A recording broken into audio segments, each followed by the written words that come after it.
Hello बच्चों आज हम शुरू करेंगे बेसिक फोर्स को ड्रॉ करना सीखेंगे और ये क्लास बहुत बहुत इंपॉर्टेंट होती है। ये ही क्लास का पार्ट आगे तक चलेगा, तो बहुत ध्यान से सीखना कि कैसे बेसिक फोर्स को ड्रॉ किया जाता है। ठीक है, हम धीरे धीरे चैप्टर में आगे बढ़ रहे हैं। तो बेसिक फोर्स में कुछ देखो बच्चों, जैसे बहुत सारे मैकेनिक्स के क्वेश्चन आप एक से एक टफ क्वेश्चन आता है, कितना भी मुश्किल क्वेश्चन हो सकता है, जितना अनपढ़ आदमी होता है उतना टफ क्वेश्चन बनाता है। यहाँ देखोगे आपने बुक्स में ब्लॉक के ऊपर ब्लॉक, बहुत सारी पुली रस्सी ये सब, लेकिन अगर आप ध्यान से देखें ना, पूरी मैकेनिक्स में 5-6 फोर्स हैं जिनको बार बार यूज़ किया जाता है। तो आज मैं उन फोर्स के बारे में डिटेल में समझाऊंगा, उनको कैसे ड्रॉ किया जाता है, कैसे उनका इस्तेमाल किया जाता है। तो बहुत ध्यान से सीखेंगे, ठीक है। देखो सबसे पहला बेसिक फोर्स है वेट। वेट बच्चों, वेट होता है अर्थ किसी भी ऑब्जेक्ट पे जो फोर्स लगाती है towards is centre. Force exerted by earth on every object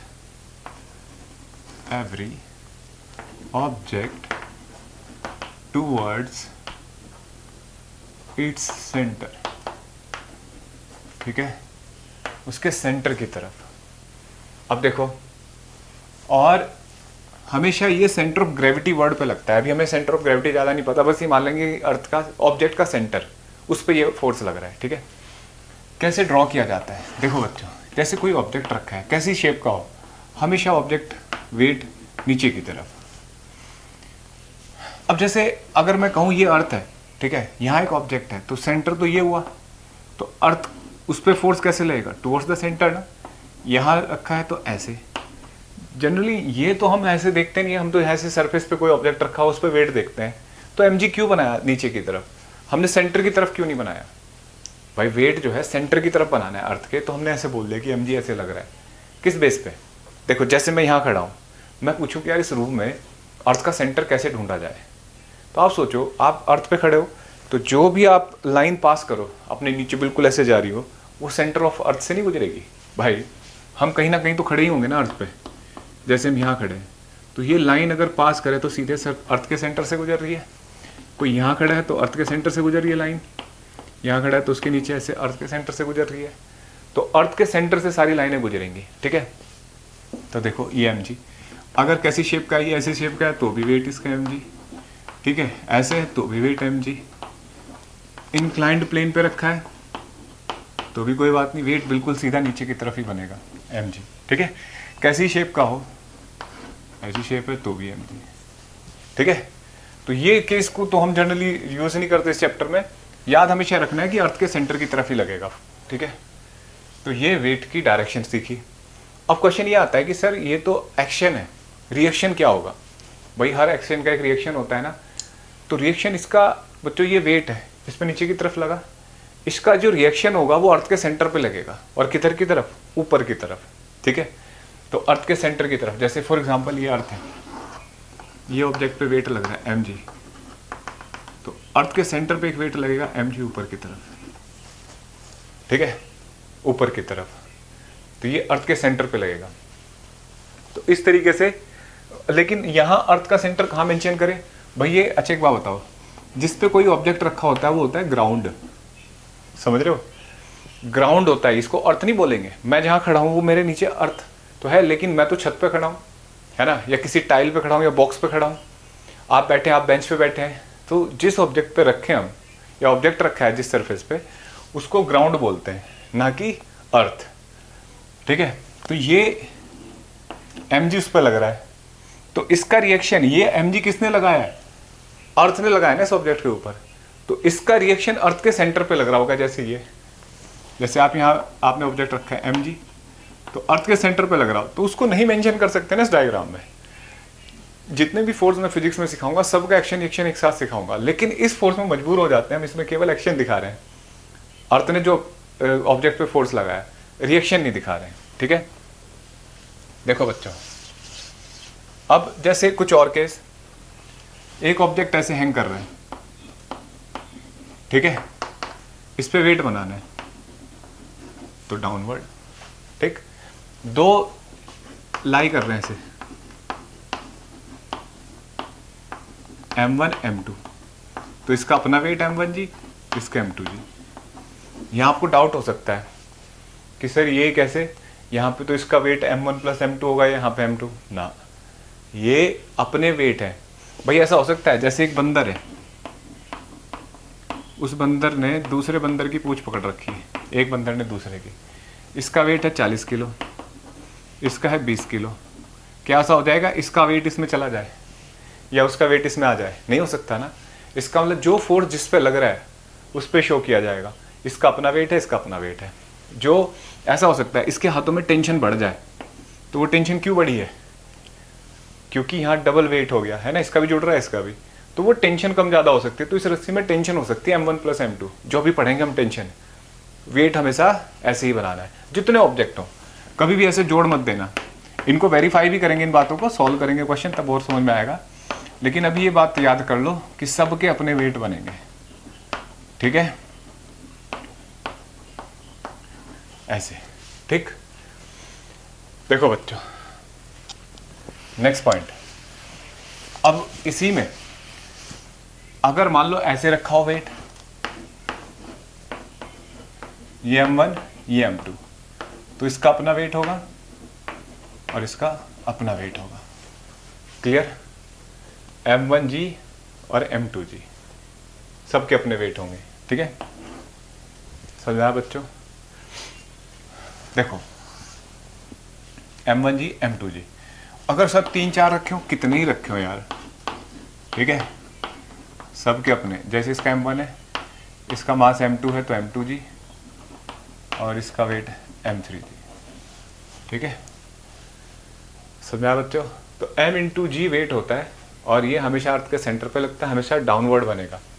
जैसे अगर मान लो लिफ्ट में रखा है कोई ऑब्जेक्ट, ट्रॉली में किसी में, और ट्रॉली ऐसे जा रही है, तो वेट किधर होगा, राइट साइड या लेफ्ट साइड? सीधा नीचे ही होगा, ठीक है। चाहे ट्रॉली कहीं भी जाए, वेट डाउनवर्ड होगा। लिफ्ट सर ऊपर जा रही हो तो भी डाउनवर्ड, नीचे आ रही हो तो भी डाउनवर्ड, कहीं भी जा रही हो वेट डाउनवर्ड, ठीक है। तो क्या सीखा हमने इस फोर्स के बारे में कि अर्थ इस फोर्स को अप्लाई करती है किसी भी ऑब्जेक्ट पर, ये होता है mass into acceleration due to gravity, ठीक है। और इसको ऐसे ड्रॉ किया जाता है, हर ऑब्जेक्ट का अपना वेट होगा, सीधे डाउनवर्ड। कुछ ही केस में ये इंक्लाइंड हो सकता है, जैसे जब अर्थ के सरफेस को दिखाया जाता है, जैसे ये, और जैसे ये मून है, तो मून पे जो वेट लगेगा वो ऐसे लगेगा, ठीक है, towards the centre of earth. Otherwise सारे केस में डाउनवर्ड ड्रॉ किया जाता है। अब दूसरा जो फोर्स है वो है नॉर्मल रिएक्शन। ये तब अप्लाई होता है दो सरफेस के बीच में, जब दो सरफेस एक दूसरे को पुश करते हैं। वजह कुछ भी हो सकती है, कॉज कुछ भी हो सकता है, बस दो सरफेस आपको पुश करते हुए दिख रहे हैं ना, तो ये फोर्स आएगा। तो इट एक्सर्ट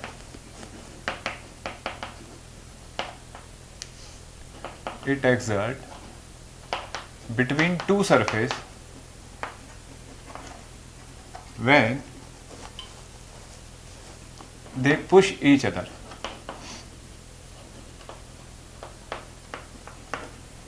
जैसे देखो ये एक ऑब्जेक्ट है, ठीक है, ये यहां रखा हुआ है, तो ये नीचे की तरफ पुश कर रहा है। अच्छा ये अर्थ है या ग्राउंड है? तो ग्राउंड है, मतलब ये कोई सरफेस हो सकता है, जैसे बेंच पे कोई बुक रखी है ना, तो ये नीचे पुश कर रहा है इसको वेट की वजह से। तो वेट किसने लगा रखा है, ग्राउंड ने लगाया है या किसी और ने? तो वेट किसने लगा रखा है, अर्थ ने। तो अर्थ का तो यहाँ कोई काम नहीं है, अर्थ ने इस पर फोर्स लगा दिया, तो ये नीचे पुश कर रहा है इसको। तो इसका मतलब ये एक नॉर्मल रिएक्शन लगा रहा है इस पे, ठीक है, ऑन ग्राउंड बाय ऑब्जेक्ट। आपके दिमाग में आएगा सर अर्थ ही तो लगाएगी उसको ना, लगाएगी अर्थ, मतलब ग्रेविटी की वजह से है, लेकिन ग्रेविटी के अलावा भी तो हो सकता है कोई फोर्स, जैसे कोई से ऊपर से दबा भी रहा हो, ठीक है। मान लो कोई बच्चा ऐसे खड़ा है और इस ब्लॉक को नीचे की तरफ दबा रहा है, तो और बढ़ता जाएगा ना फोर्स। तो इसका मतलब हम नहीं कह सकते कि केवल ये वेट है। जनरली जब आप क्वेश्चन करते हो बेसिक, तो आपको लगता होगा कि ये वेट के बराबर है, लेकिन वेट से अलग भी आ सकता है। हम इसकी वैल्यू नहीं ढूंढने जा रहे हैं, हम इसको ड्रॉ करना सीख रहे हैं अभी। तो ये अर्थ पे लगाया इसने, ठीक है, ग्राउंड पे लगाया ऑब्जेक्ट ने, तो ग्राउंड पे तो एक रिएक्शन लगाएगा ना इस पे, ठीक है, रिएक्शन। और ये इतना ही होगा, ऑन ऑब्जेक्ट बाय ग्राउंड, ठीक है। अब देखो ये है नॉर्मल रिएक्शन,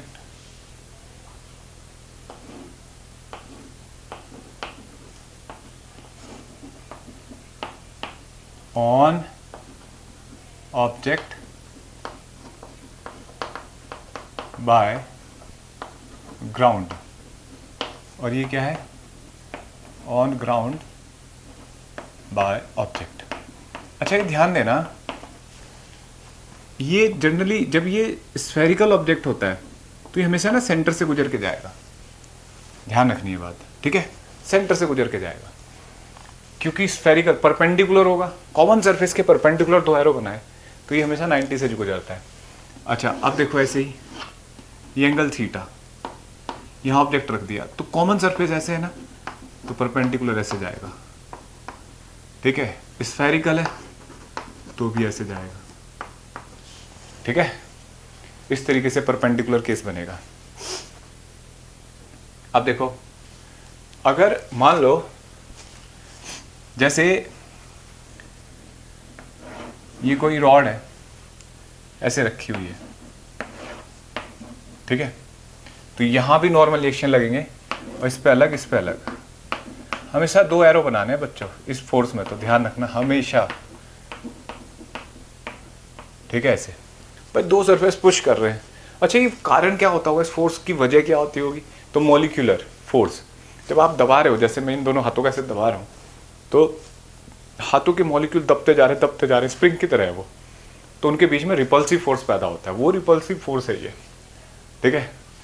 अब देखो अगर मान लो ये सरफेस है, मतलब ये दीवार के सारे ऐसे रोड मतलब खड़ी है रॉड एक, इस पर दिखाना है तो इस पर देखो नॉर्मल रिएक्शन ऐसे होंगे, कॉमन सरफेस ये है, कॉमन सरफेस के परपेंडिकुलर बनाना है, N1 N1 N2 N2।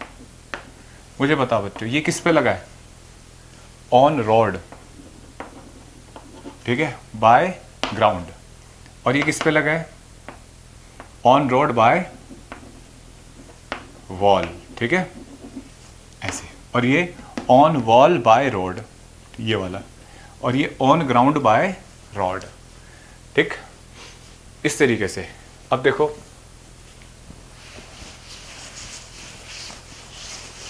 मान लो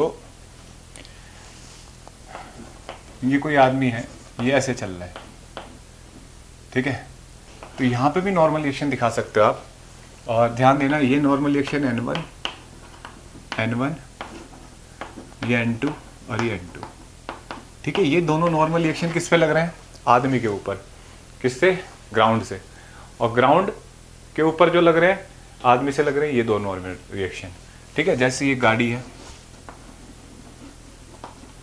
ऐसे, यहाँ पे दिखा सकते हो आप ये नॉर्मल रिएक्शन N1 N2, वैसे तो चार होंगे ये, है ना, चार पहिए है तो, लेकिन ऐसे दिखा दिए, ठीक है, और यहाँ पे भी होगा नॉर्मल रिएक्शन, ये नीचे की तरफ, ये ग्राउंड पे है, ठीक है बच्चों। अच्छा अगर अब देखो जैसे क्वेश्चन आ गया, ऐसे भी केस आ जाए, ये लेडर है इस तरीके से, ठीक है, तो यहां जो नॉर्मल रिएक्शन बनेगा वो बनेगा इस तरीके से,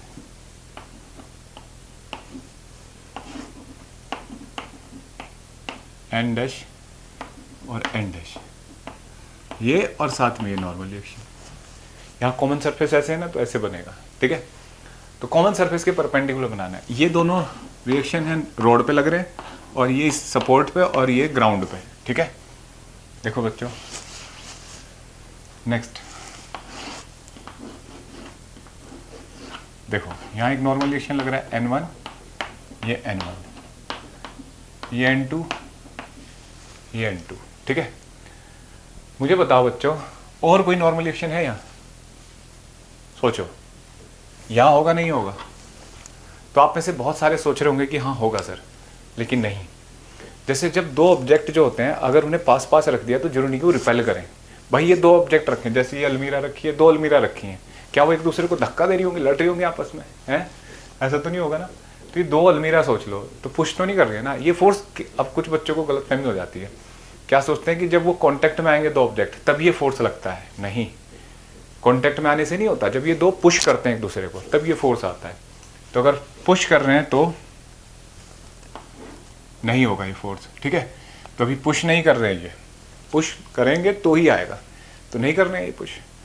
अब अगर एक बच्चे ने इसको ऐसे पुश करा, देखो अब सोचो, ये इधर धकेल रहा है ना, तो अगर इसका नाम ए है और ये बी है, तो ए बी को पुश करने की कोशिश कर रहा है ना, अब आएगा, समझ रहे हो, अब आएगा, इसको एन लिख लेते हैं। और वही रूल कि रेडियली आउटवर्ड ऐसे दो ब्लॉक, ये ऑन बी बाय ए और ये ऑन ए बाय बी, ठीक है, ऑन ए बाय बी। समझ में आया बच्चों? अब देखो नेक्स्ट पॉइंट, मतलब ध्यान देना कि अब ये ए के ऊपर लगा ये वाला, भाई सोचो आगे जा रहा है ए, तो बी उसको रोकने की कोशिश कर रहा है, तो पीछे की तरफ फोर्स लगा रहा है, बी लगा रहा है इस पे ए पे, और ए बी आगे बढ़ रहा है, कौन चला रहा है उसको? नॉर्मल एक्शन, तो ये ए ने लगाया इसके ऊपर, ठीक है, तो ये बात ध्यान देनी है। अब सोचो ये परपेंडिकुलर हुआ, क्लियर? अच्छा, अगर मैं बिल्कुल ऐसा ही एक बच्चा, बिल्कुल इतनी ताकत वाला, जितना फोर्स ये लगा रहा है, मान लो एफ लगा रहा है और ये एफ लगा दे, अब होगा नॉर्मल एक्शन? बताओ बच्चा, अभी भी होगा, क्योंकि अभी भी पुश कर रहे हैं। वो अलग बात है, बैलेंस हो जाएगा, कुछ भी होगा, लेकिन फोर्स होगा, ठीक है। अच्छा, ये बात समझ में आ गई। अब मैं इधर से ज़्यादा फोर्स लगा रहा हूँ, इधर से कम, F2 is greater than F1, अब होगा? बताओ, F2 F1 से बड़ा है, अब होगा ये फोर्स? अभी भी होगा। अच्छा बताओ, राइट वाला नॉर्मल एक्शन ज़्यादा होगा, लेफ्ट वाला? सेम होंगे, इक्वल एंड अपोजिट होंगे, मतलब इक्वल होंगे, ठीक है। ये नहीं कि ये फोर्स ज़्यादा है तो ये ज़्यादा, एक्शन इक्वल एंड अपोजिट होता है हमेशा, याद करो थर्ड लॉ, तो इक्वल एंड अपोजिट होंगे। ये अलग बात है कि इस केस में नए नॉर्मल एक्शन होंगे, एन की वैल्यू कुछ नहीं आएगी, लेकिन होगी दोनों बराबर, ठीक है, इन दोनों के लिए। तो ये नॉर्मल रिएक्शन था बच्चों। कुछ केस होते हैं जहाँ पे हिंज का रखा होता है। हिंज मतलब क्या होता है? जैसे मैंने यहाँ हिंज कर दिया तो ऐसे गिरेगा, ठीक है, तो इसे बोलते हैं हिंज करना। तो देखो जैसे मैंने इसको हिंज कर दिया, तो ये रोड को ऐसे ऐसे गिरा तो ऐसे गिर जाएगी, ऐसे गिरेगी। तो ऐसी जगह हमें जब डाउट होता है ना, तो हम दो तरीके के नॉर्मल रिएक्शन ले लेते हैं, एक एक्स में और एक वाई में, ठीक है। अभी इस चैप्टर में तो जरूरत नहीं है, लेकिन आगे जरूरत पड़ेगी, अभी से आदत डाल लेते हैं। ये एन एक्स एक इधर बन जाएगा, इसका रिएक्शन एक इधर, ठीक है। ये ऑन रोड है, ये भी ऑन रोड है, ठीक है। ये किस पे है? सपोर्ट पे, है ना। एक्शन रिएक्शन होते हैं। तो इस तरीके से एन एक्स एन वाई बनाने कहीं पे भी, जैसे यहाँ हिंज कर रखा है, तो यहाँ पे भी दो बना सकते हो, एन एक्स और एन वाई। वो लगे कि जीरो आ सकता है, ज़्यादातर केस में एन एक्स जीरो होगा, लेकिन जब ये ऐसे गिर रहा होगा किसी फोटो में, कभी डायग्राम ऐसे हो, तो ये एन एक्स एन वाई बनाना आसान रहता है, ठीक है, इससे गलती नहीं होती। तो भाई ये नॉर्मल रिएक्शन था। क्या याद हुआ कि जब भी दो सरफेस एक दूसरे को पुश करेंगे, ठीक है, तब हम एक दूसरे को पुश करने की कोशिश करेंगे, तब हम इस फोर्स को ड्रॉ करेंगे, ठीक है। मान लो ऐसे ब्लॉक रखे हुए हैं, ठीक है, ये ए और ये बी, तो यहाँ नॉर्मल रिएक्शन। तो देखो ए बी को पुश कर रहे हैं ना, तो ये N1 ये N1, यहाँ ये N2 और ये N2, ये ऑन ए, ठीक है, बाय बी। ध्यान से सोचो भाई, ये एक पुश कर रहा है तो बी को नीचे पुश कर रहा है, ए पे ऊपर लगेगा। ये ऑन बी है बाय ए, ठीक है, ये on B by ground, ground और इसके बीच में तो लगेगा, और ये ऑन ग्राउंड बाय बी, ठीक है। ऐसे तीन भी रखे हो, कितने रखे हो, ऐसे रख दिया आपने, तो एक N1 यहाँ बनेगा, यहाँ N2, एक N3 यहाँ, ठीक है, जितने होते जाएंगे। अब इनकी वैल्यू क्या आएगी ये तो क्वेश्चन बताएगा भाई, अभी तो हम केवल फोर्स सीख रहे हैं, ठीक है। अब जो तीसरा फोर्स है वो है टेंशन। टेंशन क्या है? चलिए, वैसे तो टेंशन बहुत होती है लाइफ में। ये टेंशन है बच्चों स्प्रिंग की टेंशन, ठीक है, स्ट्रिंग की टेंशन। ये स्ट्रिंग है, स्ट्रिंग को ऐसे खींच रहे हैं। एक बात देखो, फिजिक्स में ना स्ट्रिंग का वर्थ तभी है जब वो खींची जाए, और फिजिकल सिग्निफिकेंस ही तब है जब रस्सी में स्ट्रेच होगी, तभी उसका कोई मतलब है। मान लो आपने एक डॉग पाल रखा है, तो उस डॉग के गले में आपने रस्सी बांध रखी है, तो वो रस्सी कब काम करती है? जब वो उसके उसकी लेंथ से दूर जाने की कोशिश करता है, लेंथ से ज़्यादा दूर, तो स्ट्रेच हो जाती है रस्सी। तो जब रस्सी स्ट्रेच है तभी उसका कोई फिजिकल सिग्निफिकेंस है। तो आपने इसको खींचा तो ऐसे फोर्स लगेगा बच्चों, ठीक है, अंदर की तरफ। भाई मॉलिक्यूल बाहर नहीं जाना चाहेंगे तो दोनों तरफ से अंदर की तरफ फोर्स लगाएंगे, इसे बोलते हैं टेंशन। तो it is restoring force, restoring force in a stretched string, ठीक है, याद रखना है रेस्टोरिंग फोर्स है। अच्छा हमें कैसे पता लगा सर आपने एरो ऐसे बनाए? इसको काट के देखो, ये टूट जाएगा रस्सी तो ये हाथ इधर भागेगा ना, इसका मतलब इसको ऐसे रोक रखा है तो टेंशन इधर। अच्छा इसे तोड़ दो आप तो ये इधर भागेगा, इसका मतलब इसको ऐसे रोक रखा है तो टेंशन ऐसे। तो ये इस हाथ पे टेंशन हुई, ये इस हाथ पे टेंशन हुई, ठीक है। रस्सी हम फिजिक्स में ज़्यादातर मासलेस मानते हैं, मासलेस स्ट्रिंग लेते हैं, इनएक्सटेंसिबल और मासलेस। तो उस केस में रस्सी के हर पार्ट में टेंशन सेम होगी, ठीक है। लेकिन अगर नॉट आ जाए, ठीक है, नॉट आ जाए तो हर पार्ट में टेंशन अलग होगी। जैसे देखो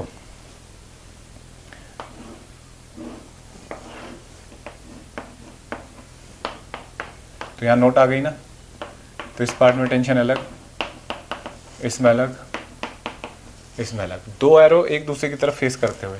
इससे क्या फ़ायदा होगा? जैसे देखो ये बनाया मैंने, एक मिनट यहाँ बनाता हूँ, वेट होगा कोई तो टेंशन टी, दो एरो का क्या फ़ायदा हो रहा है? इस ऑब्जेक्ट को ऊपर की तरफ खींच रहा है ये। कैसे पता लगा? इसको तोड़ के देखो, ये ऑब्जेक्ट नीचे गिर जाएगा, इसका मतलब टेंशन इसको सहारा दे रही है ऊपर की तरफ। फिर इसको देखो, इस पॉइंट को, अगर ये रस्सी मजबूत हो, ये ज़्यादा हैवी हो तो ये यहाँ सपोर्ट को तोड़ के खींच देगा नीचे, तो इसका से नीचे खींचा जा रहा है तो देखो टेंशन नीचे की तरफ है। तो ये दो एरो बहुत काम आते हैं, जनरली किताब में नहीं होते, आपको करना है ऐसा। जैसे यहीं पे और दिखाऊं मैं दूसरा डायग्राम ऐसे,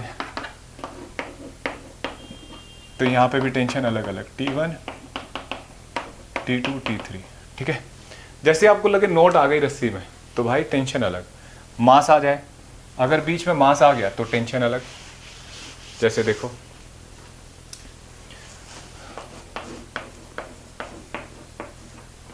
ऐसे ना, तो T1 T2 ऐसे, ठीक है, T1 T2 ऐसे। मान लो तीन आ गए, M1 M2 M3 तो T3 ऐसे। क्लियर है? समझा बच्चों? अब देखो, अगर मान लो आप ऐसे लेके जा रहे हो, ऐसे फोर्स लगा के जा रहे हो, तो यहाँ पे टेंशन T1 T2 बस, ठीक है। बीच में मास आ गया ना तो टेंशन अलग अलग हो गई। जैसे मैं कहूँ इस ब्लॉक के लिए टेंशन कौन सी है? ये वाला एरो। इस ब्लॉक के लिए ये वाला एरो और ये वाला, मतलब अगर आप इसे अलग से बना लो तो इसमें T2 आगे की तरफ, T1 पीछे की तरफ, ये एरो लेंगे और ये, मतलब जो एरो जिस बॉडी से अटैच है वो वाला उस पर लग रहा होता है फोर्स, तो बड़ा इजी रह जाता है ऐसे समझना। अब देखो अगर पुली आ जाए तो देखो, पुली हम फ्रिक्शनलेस और मासलेस मानते हैं, ठीक है, फ्रिक्शनलेस और मासलेस ऐसे, ठीक है। तो ये मासलेस पुली है, ये M2 और M1। Frictionless massless, sir friction भी तो हो सकता है लेकिन हम नहीं पढ़ रहे अभी ऐसी पुली। इस केस में क्या होगा बच्चों? टेंशन इक्वल, ठीक है, दोनों पार्ट में टेंशन इक्वल, ठीक है, चाहे कितनी पुली आ जाए मासलेस। बस ये ध्यान रखना जब मास आएगा तो ही डिफरेंट होंगे। जैसे यहाँ है देखो, चाहे मास जैसे भी हो, ठीक है, टेंशन हमेशा इक्वल। ये M1, ये M2 और एक M3, तो दोनों पार्ट में T डैश T T, इसमें तो पूरे में टेंशन सेम, इसमें क्या लिखी? T डैश, ठीक है। देखो इसके बाद जैसे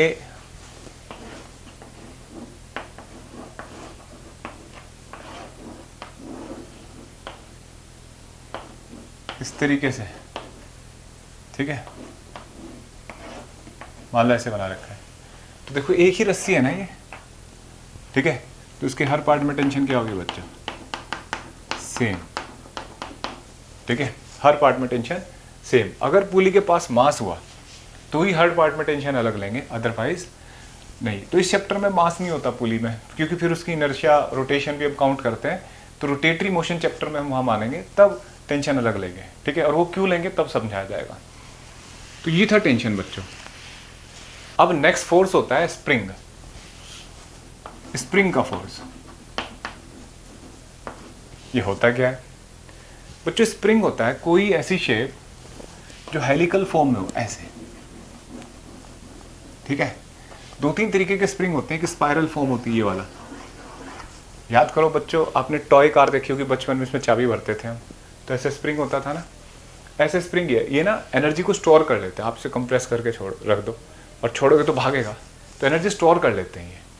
इनका फिजिक्स में बहुत इस्तेमाल है। तो ये स्प्रिंग है, कैसी भी ये मेटेलिक हो सकता है, प्लास्टिक, लकड़ी का हो सकता है, पेड़ पौधों में भी होता है ना। देखिए कुछ पेड़ जिनमें स्प्रिंग बन जाता है। तो मटेरियल कुछ भी हो, हमें इसके रेस्टोरिंग फोर्स को देखना है। तो देखो ये स्प्रिंग है,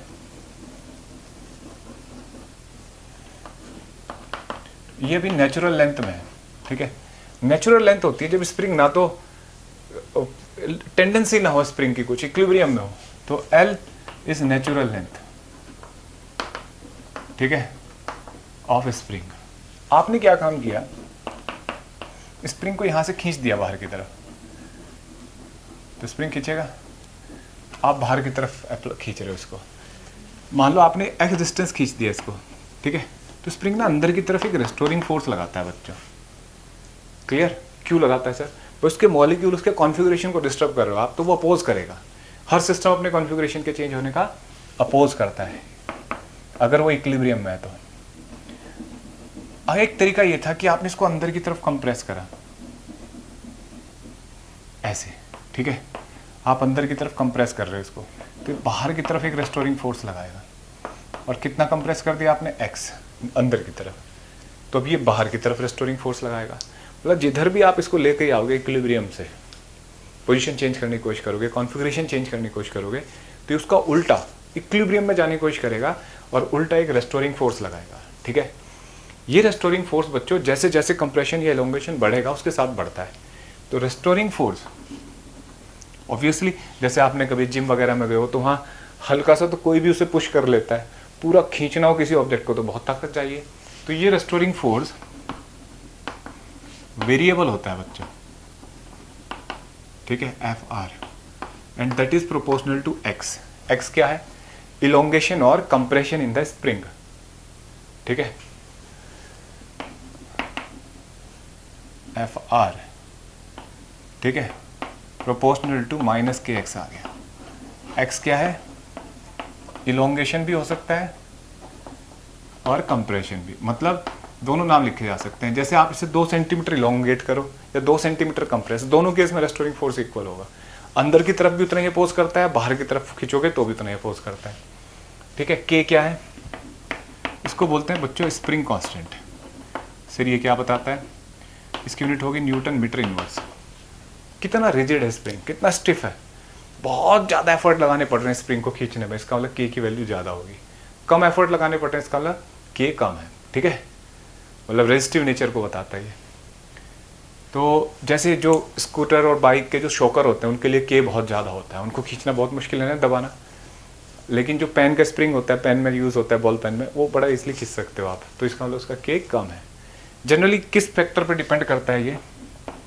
K is spring constant and it is inversely proportional to natural length of spring, ठीक है, ऑफ स्प्रिंग। मतलब ज़्यादा लेंथ का स्प्रिंग ना वीक होता है, उसकी स्टिफनेस कम होती है। छोटी लेंथ का स्प्रिंग होगा उसकी स्टिफनेस ज़्यादा होती है, K ज़्यादा होता है। लेकिन इसमें ध्यान देने वाली बात यह है कि केवल लेंथ के इक्वल नहीं है, और भी प्रोपोर्शनलिटी फैक्टर है। जैसे अगर आप इसी स्प्रिंग के 2 टुकड़े करो, ये छोटा टुकड़ा, ये बड़ा टुकड़ा, तो ये ज़्यादा स्टिफ होगा क्योंकि इसकी नेचुरल लेंथ कम है। लेकिन आप कोई 2 स्प्रिंग अलग अलग ज्योमेट्री के ले आओ और उसे कंपेयर करो तो बदतमीजी हो जाएगी वो।